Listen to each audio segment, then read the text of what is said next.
A veces cometemos el error de pensar que el éxito nos va a salvar de nosotros mismos. Creemos que si tan solo tuviéramos ese puesto, ese sueldo o esa vida, el vacío va a desaparecer. Pero la historia de hoy, el correo que me llegó, nos demuestra que no hay una cuenta bancaria que pueda llenar un alma que se olvidó de respirar. Porque al final del día, debajo del uniforme, todos llevamos la misma mochila. El correo que hoy voy a leer es de Marcos. Y comienza así. Hola, no sé si este mensaje llegará a alguien, pero necesito sacarlo de mi sistema. Mi nombre es Marcos. Si me vieras caminando por la ciudad, verías un hombre de traje, apurado, hablando por un manos libres de última generación. Soy el gerente de una firma importante. Tengo el coche que quería a los 20 años, el departamento con vista y el respeto de mis colegas. Pero hace exactamente 6 meses, algo dentro de mí hizo clic. No fue un estallido, fue un desgaste. Empezó con un lunes cualquiera, me desperté y antes de abrir los ojos sentí un peso en las piernas que me impedía levantarme. No era un cansancio físico, era otra cosa. Miré el techo y me di cuenta de que no recordaba la última vez que me había reído de verdad. No una risa de compromiso en una cena de negocios, sino una risa que te duele la panza. Me levanté de la cama por inercia, me lavé los dientes, mirando un espejo que me devolvía la imagen de un extraño, y ahí apareció la primera frase, como un tatuaje en el cerebro. No sé qué hacer con mi vida. Me asusté. ¿Cómo podía decir eso yo, si mi vida ya estaba hecha? Pero la frase volvió al día siguiente y al otro. En la oficina, el agotamiento emocional se volvió mi sombra. Estaba en reuniones de varias horas donde la gente discutía por porcentajes y bonos, y yo solo podía pensar en cuánto tiempo de mi vida estaba regalando a cambio de nada. Me sentía un fraude conmigo mismo. Por fuera resolvía crisis y daba órdenes, y por dentro me sentía vacío. Es una sensación de estar hueco, como si fuera una cáscara de hombre que se mueve por costumbre. Llegaba a casa a las 10 de la noche, tiraba las llaves en la mesa de mármol y me quedaba oscura. La ciudad brillaba afuera, pero yo estaba en un túnel. Empecé a evitar a mis amigos. No quería que me preguntaran cómo estaba, porque la respuesta de bien, con mucho trabajo, ya no me salía.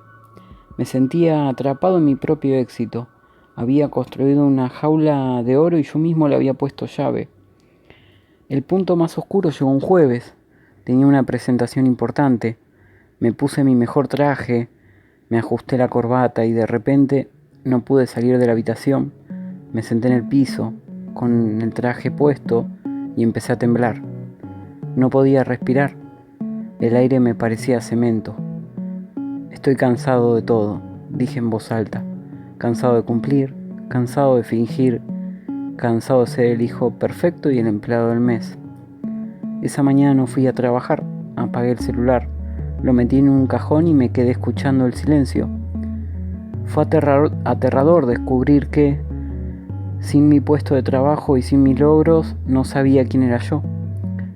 Había pasado 15 años construyendo a un gerente y me había olvidado de construir a un hombre.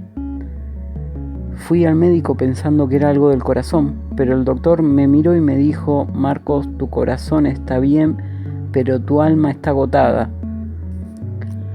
Tienes un agotamiento emocional severo, necesitas parar. Parar, esa palabra sonaba a derrota, pero me di cuenta de que ya estaba muerto por dentro. La crisis de los 30 me había golpeado de frente, no para quitarme lo que tenía, sino para mostrarme lo que me faltaba, sentido. Pasé un mes en una nebulosa, pero una tarde, sin planearlo, bajé a caminar por un parque. Vi a un grupo de jubilados jugando a unos juegos, al ajedrez. Me quedé mirando a uno de ellos. No tenía un traje caro ni un reloj de lujo, pero tenía una paz en los ojos que yo no había comprado con todo mi sueldo. Me acerqué y le pregunté cuál era su secreto. Me miró y me dijo: hijo, el secreto es que la vida no es algo que se logra, es algo que se atraviesa. Si solo miras la meta, te pierdes el camino. Esa noche, en lugar de abrir el Excel, saqué una caja que tenía guardada en el fondo del placar. Tenía mis viejas herramientas de dibujo de cuando era estudiante. Empecé a trazar líneas. No eran dibujos perfectos, eran manchas. Pero mientras dibujaba, el tiempo dejó de ser un enemigo. Por primera vez en meses no sentí que estaba llegando tarde a ningún lado, estaba ahí. Empezar a pedir ayuda fue lo más difícil. Fui a terapia, empecé a decir no en el trabajo. Sentía que el mundo se iba a caer si yo no lo sostenía. ¿Y saben qué? El mundo siguió girando. La empresa no quebró porque yo me fuera a las 6 de la tarde. Mis padres no me dejaron de querer porque no me dieron otro ascenso. Hoy sigo siendo Marcos, pero soy un Marcos diferente. Sigo trabajando, pero mi identidad ya no está pegada a mi tarjeta de presentación. Ahora sé que si mañana pierdo lo material, sigo estando yo. Aprendí que no sé qué hacer con mi vida es una pregunta maravillosa, porque significa que tengo opciones, que el vacío que sentía no era falta de cosas, sino falta de mí mismo. Ya no estoy cansado de todo, porque ahora elijo qué batallas pelear. A veces, para ver la luz, tienes que permitirte que tu viejo mundo se queme un poco. Hoy, cuando vuelvo a casa, ya no me quedo a oscuras. Enciendo una lamparita chiquita en mi escritorio. Me pongo a dibujar y sonrío. No soy el gerente exitoso que todos ven.